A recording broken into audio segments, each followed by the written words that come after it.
Someone's in their car, someone's in their beautiful house. Hey, hey, hey. Hey, hey, hey, it's 5 o'clock. We're gonna jump right in. Hey, everybody, it's another time for Watch Me Work where we hang out and do a little work together, like parallel play, and then we talk shop about your work and your creative process. We've been doing this show, if you allow us to call it that, for like 15 plus years. Started down the street from the public theater, then moved into the public theater, and now we do it on Zoom, which is so wonderful and convenient. We're supported by the New Work Development Department, and we're supported by HowlRound, who have had our backs for all these years. So what we're going to do, what we always do, is we worked for 20 minutes, and then we, when the timer goes off, we talk shop about your work and your creative process. And as we always say, while we don't have the time for you to actually read or present your work, it can be any kind of work. We do have all the time to talk shop about your creative process. So, so if you want to ask a question after the 20 minutes is done, Zoe in New Work Development, can you tell us how to do it? Yeah, Please. hi everyone, and welcome back to Watch Me Work. Happy September. Happy As SLP said, after a 20-minute solo work session, we will start taking some questions. In order to ask your question, please use a raise a hand function, which can be found in the React button, which is a little heart at the bottom of your screen. If you click the React button, it'll give you an option to raise a hand. If you could go ahead and use that to let me know that you have a question, we'll get a nice queue going, and then I will ask for you to unmute and ask your question when the time comes. Awesome. Thank you. And here we go.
All right, all right.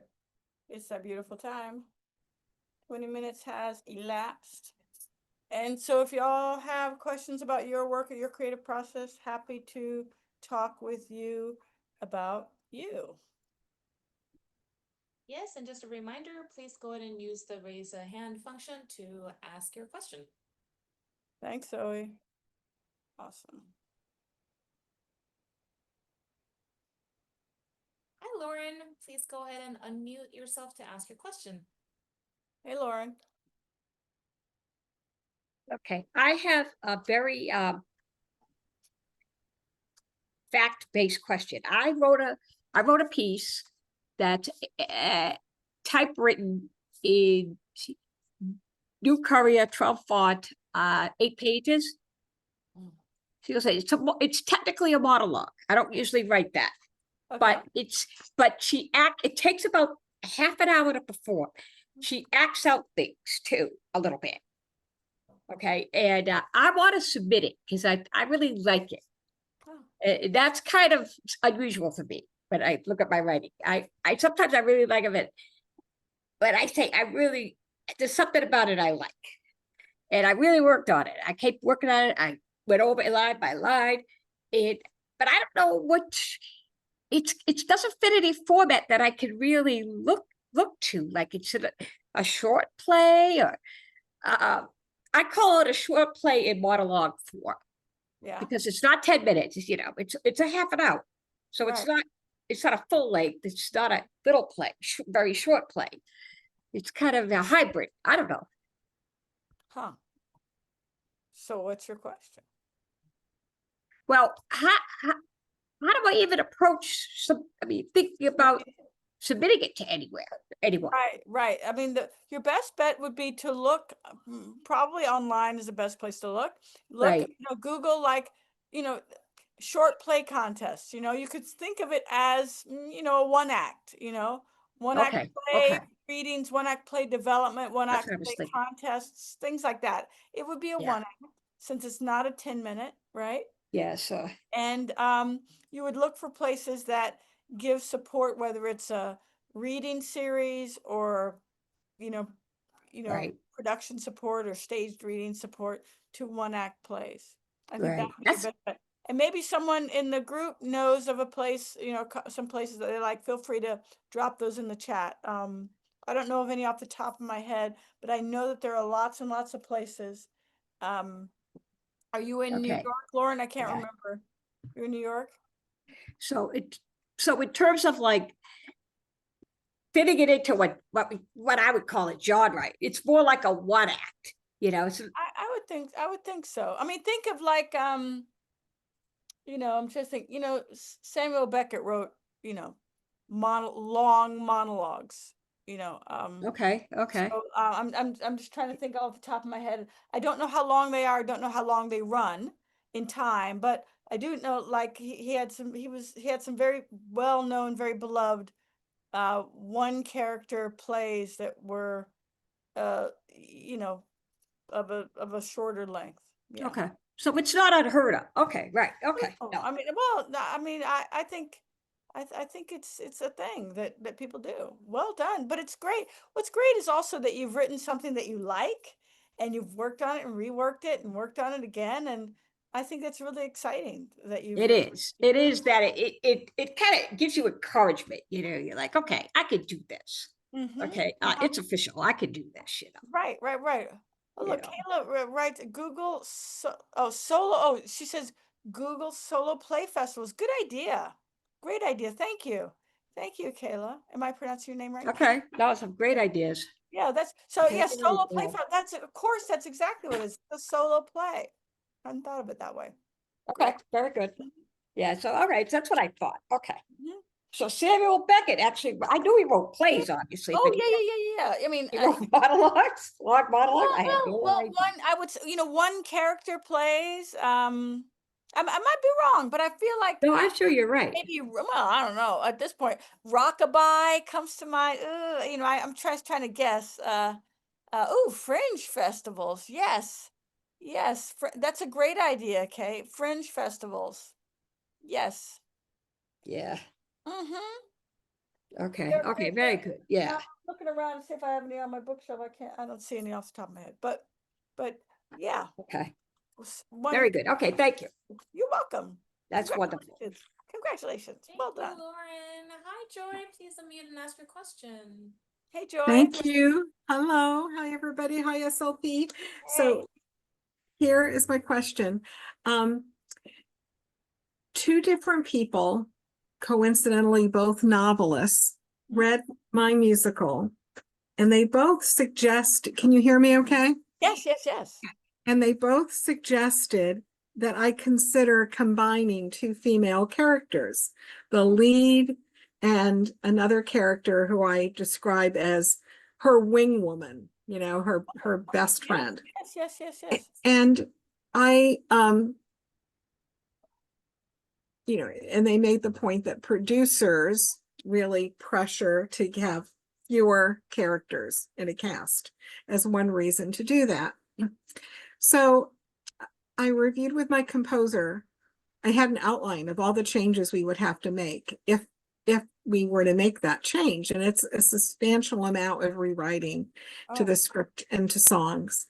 And in addition to, who would the lead talk to? Would she talk to the fourth wall? You know, if her bestie isn't there? So how else would the audience hear her thoughts? And then I ran across this phrase called the Bechdel test from Alison Bechdel, and who says if there are two women who talk to each other, you know, that is a valid representation in a play, because often when women talk to each other, they're always talking about men. And these two women are sometimes doing that, but most of the time they're talking to each other about issues they're trying to work through in their lives. So I thought that was a valid reason to keep these two women as distinct, separate characters. Right. And the other related thought is the wing woman, I've represented her as being bisexual because, and so she has her own character arc and issues to work through. Because I think that bisexuality is underrepresented from what I see in theater. And so I really want that representation part of the diverse cast. So that's my reason to keep them as two separate people. So I would love to hear your thoughts on any of that. Yeah, great questions, Joyce. So how many characters are in your play? 9. 9. So it would be, did they suggest combining any of the other ones? Nope. No. Okay. I'm just thinking, yes, it's true. It sounds like they're having interesting conversations, your characters. Sounds like she's an interesting character. But I'm interested. Wild is two different friends separately, and you know, separate from each other, had the same suggestion. Sounds like you don't agree.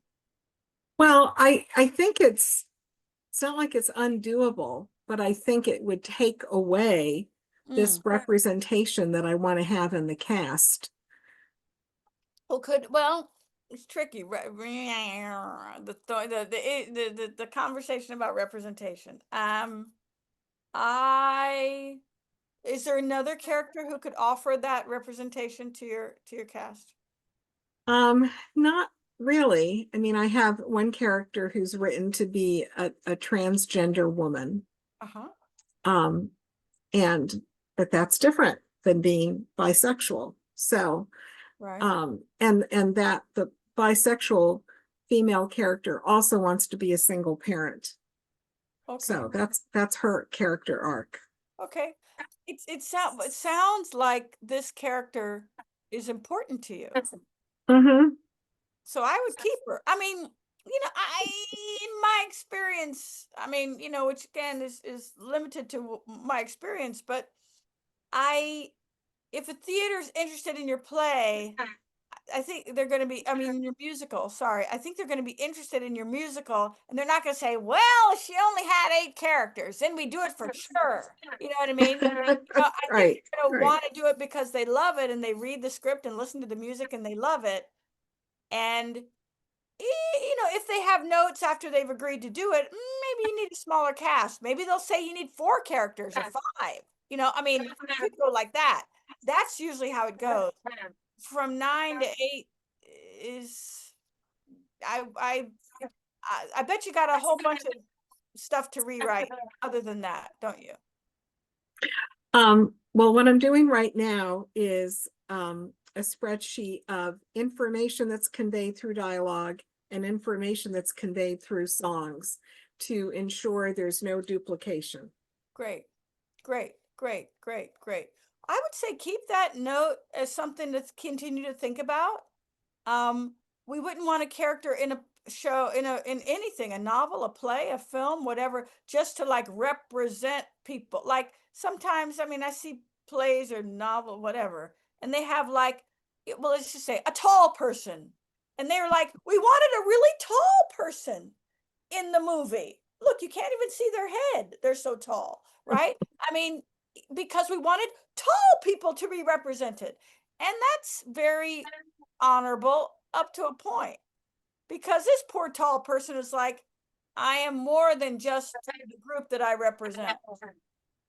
You know what I mean? So be mindful that when you represent somebody from a particular group and you lead with that as a reason why they're important, that Mhm. they're not just their, what do you call it, demographic, or you know what I mean? They're more than that, right? It Yeah. sounds like they are. It sounds like they are, right? Yeah, yeah. I mean, that's why I've given her this arc of wanting to be a single parent and not necessarily feeling like she has to permanently partner up to have a child. Right, right. Cool, cool. So here's another question. I mean, what is it with your novelist friends telling you to cut your characters? Why did you say that? Interestingly, they're both novelists. I mean, novelists have millions of characters, right? It doesn't cost them a dime. In ink, a little bit more ink for this character. You know what I mean? But it doesn't cost them anything. How are they cut? What are they giving you notes like that for? I didn't ask, I mean, those two pieces of feedback were months apart. Uh-huh. They read the same draft, same version, and for the most part. And so I didn't have a chance to ask them, well, what would, why would your editor in a novel ask you to cut that character? Or would they? Why do you think it's different in a play as a medium? Maybe it's just a coincidence. They Well, just yeah. thought it would added another complexity to a character, who's not the lead. And I kind of feel like the leads have the most complexity, but their complexities are not islands. Their complexities relate to some of the other characters in the play. So every character has a purpose for being there. Right. We just want to make sure that all of them sort of earn their keep, right? Yeah, So yeah. want to make sure that, I mean, does your main character tell her wing woman, like they're only the things that those two can talk about? Yeah, there are things that only the two of them Only they talk can talk. about. Do they share a past that might, motivate some things to happen in the present of the play? Maybe thicken their relationship, not thicken it, not not their relationship, not in a romantic sense, but just deepen it. Maybe you need to just think of ways to make it more impactful and resonate more. You know, That's interesting. just beef it up a little bit to, Yeah, yeah. They kind of are a cheerleader to each other finding real purpose in their lives. were they romantically involved? No, no. Okay, just wondering. Yeah. But Yeah, what you said is interesting. yeah, but just something. I think there might be more to them than maybe you're letting yourself know right now. you know. I mean, like yeah, Hamlet, Horatio. So Hamlet talks a lot to not the fourth wall. He talks to the audience. I mean, if could you imagine? He's just talking to the wall. But he's talking to the audience, in his soliloquies, right? So yes. he talks to the audience a lot, and he has a wingman. Now we wouldn't. I mean, we could imagine Hamlet without Horatio, but if someone told you, you don't need Horatio, he's just kind of, we don't really need him. What is he doing anyway? And that's a good question. Maybe, like think about that. Who is Horatio to Hamlet? Mm-hmm. Mm-hmm. Because he's like the ultimate wingman, I think. Right. Right. The last thing I probably to be respectful of airtime, I will say to respond to that question, is these two women live in different worlds. One is in the corporate world, one's in the academic world.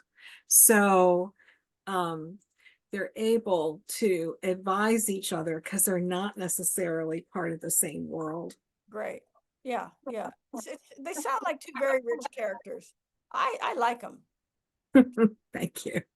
And you can get around it if maybe other characters can double cast wise. I wouldn't worry about cutting right now. Okay. Let's see what All happens. right. Thank you. Question. Thank you, Joy. Thank you. Hi, Sarah. Please unmute and ask a question. Hey, Sarah.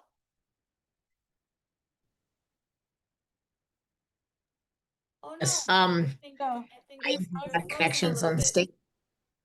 Hold on. Oh, Shoot, can you hear me? My connection is. I can hear you. You're frozen, I think, though, right? Or am I frozen? I think video is frozen, but we can hear Sarah's voice. Awesome.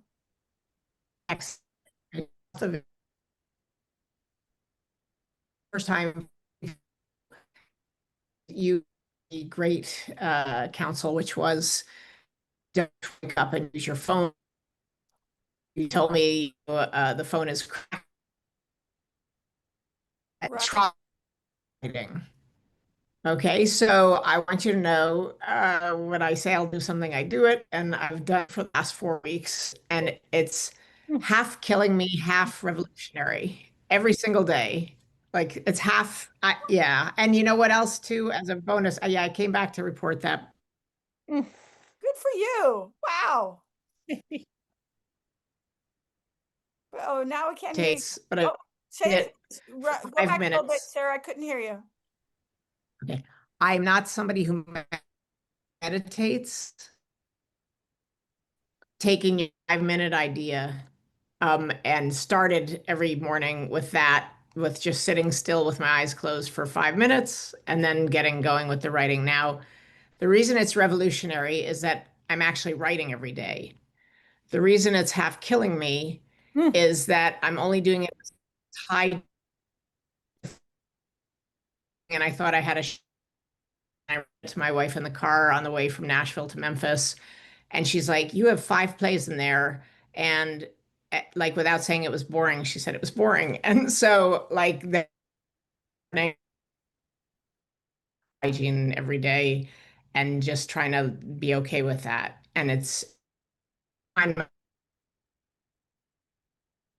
You're breaking up. I'm just reporting to you. No, I think it's great. So Sarah, maybe if I'm remembering correctly, you're breaking up a little bit. I'm trying to remember. You were the person who had a very busy day. You had exercise to do, and no, I'm serious. Am I right? You had Yeah. kind of a packed day where you had lots of Not things. really. Well, it sounded like you had a lot of responsibilities, which we support in encouraging you to take some time for yourself, even when you have lots and lots of responsibilities. So it sounds like things are moving in a beautiful direction. Maybe a little scary. How you doing? Yeah, no, that's very kind of you to call it that. Yeah, I'm gonna keep going. I'm gonna keep doing it. And it helps having here to come back to. That's what I wanted to say. Thank you. For all of us, it helps having in life. It helps having here to come back to. It helps having the present to return to. when our minds and our lives get distracted. Well done, Sarah. That's amazing. 4 weeks when you're not, you've taken time for yourself every day for 4 weeks instead of looking at your phone. Well done. You're giving yourself a chance, you know. That's the best thing Thank you. for yourself. Well done. And we'll be here. I love hanging out with y'all. It's fun. Well done. Good job. Great. Keep us Thank you, posted on the Sarah. work too, Sarah, okay? Great. Yeah. Hi, Kay. If you could unmute and ask your question, that'd be great. For sure. So first off, hi, first time here. Really nice to meet you. Hi. Secondly, I wanted to ask a question about the revisionary process. Okay. So I recently finished this thing and it's like, oh my gosh, I'm so excited for it. But the revision process is here and that sucks. So I wanted to ask, how do you revise and take your time with the characters, giving them the proper amount of space to really make sure that their voices are heard in the next draft? Right. I know. So it's, in my experience, usually people, they prefer one to the other. Some people hate writing that first draft. Some people love it.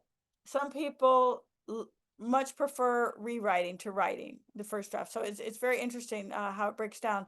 But I would say, how did you do your writing? Did you set a time every day and do a certain number of pages? How did you achieve success with writing the first draft? The first draft was like a really big labor of love for me. I was super excited about the characters. It was just adrenaline fueled. So I knocked it out really fast. But of course, once that adrenaline wears off, it's like, okay, what now? So that was, to answer your question, it was really Okay. Okay. spur of the Okay. moment. Okay. That's a spur of the moment.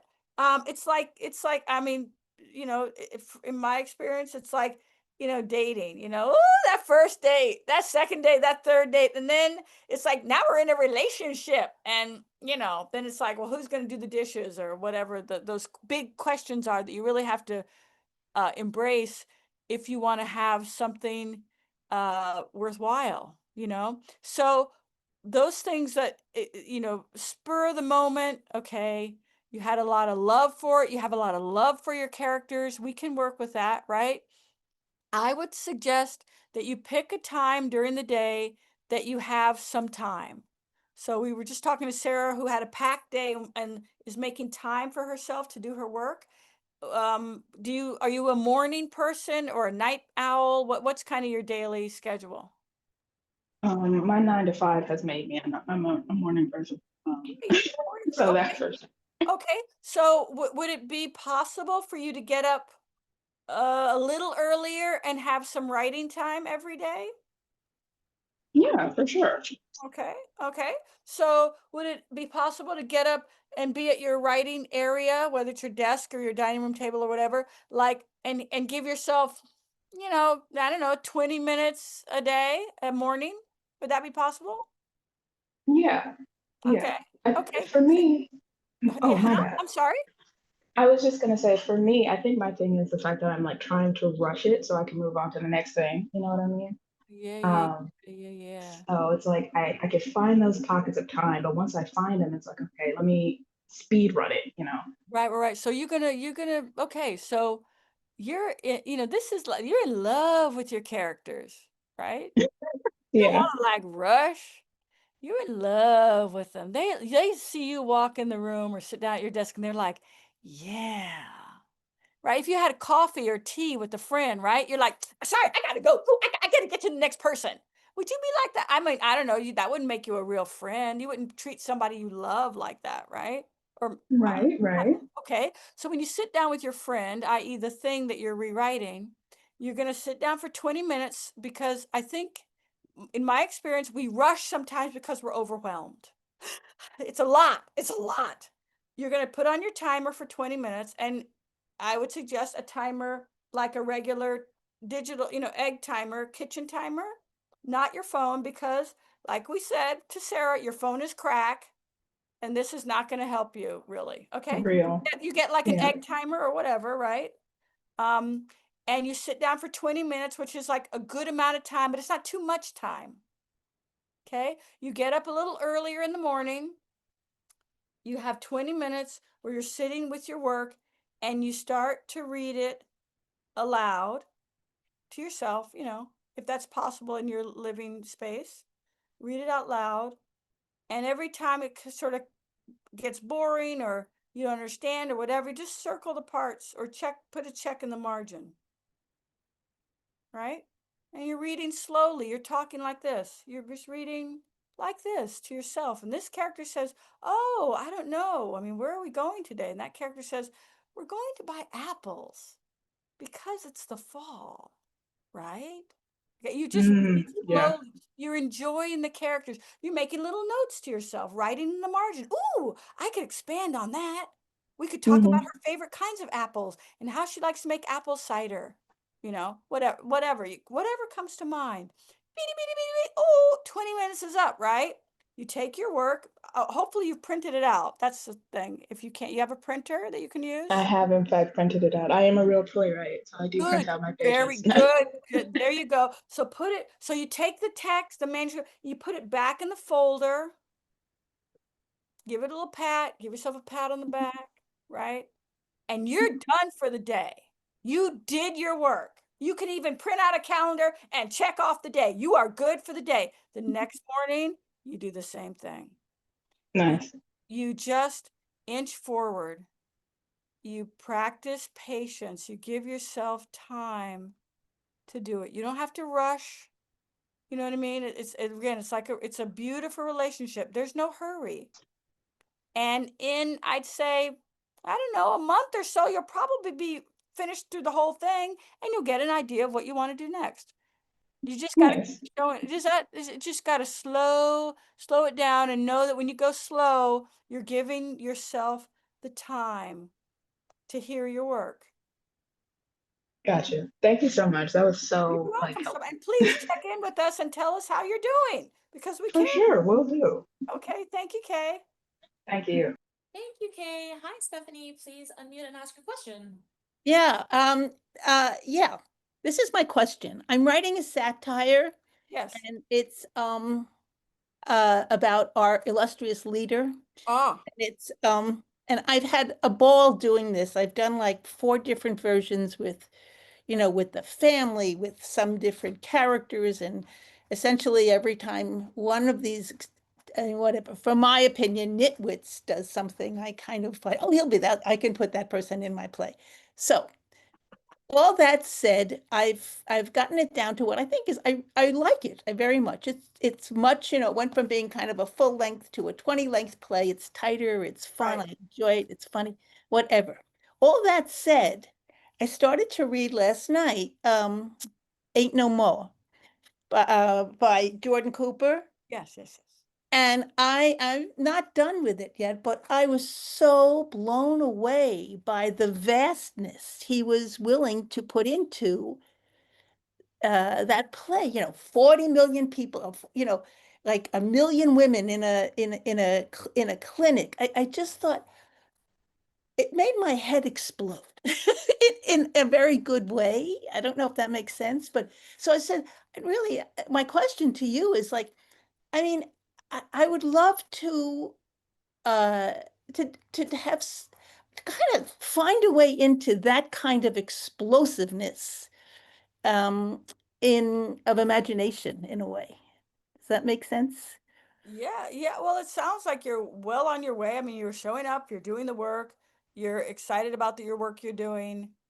Any of those characters that you mentioned, or any character at any time, can look out the window and look at what's going on. Mm-hmm. And there are your 40 million. You know what I'm saying? Yeah, yeah, Any of those characters can pass by a television set and see all kinds of things. You right. just Yes. have to look. It's already there. You're right in the zone. You just have to start having your characters look. And maybe this is gonna sound meh, I don't know how you're gonna take this. Maybe every character is the hero of their story. So put yourself as just a thought experiment. in Yeah. the shoes of the people you're satirizing. Oh, Because to their mind, they're doing the right thing. yeah. So let's look at it from their point of view. Walk around in their shoes for a little bit and look out the window. And there it is. Right? Yeah, that's yeah. I mean, personally, the idea of putting Stephen Miller in it, that's a real trick to put him in the hero's shoes. So thank you. Oh, just stand in his shoes. Look at Yeah. the world as he might look at it. Yeah. Yeah, no, I appreciate that. Thank Yeah. you. Thanks. Thank you, Stephanie. That's a fun question. That's super fun. Thank you so much. Hi, Jaden. Please unmute and ask your question.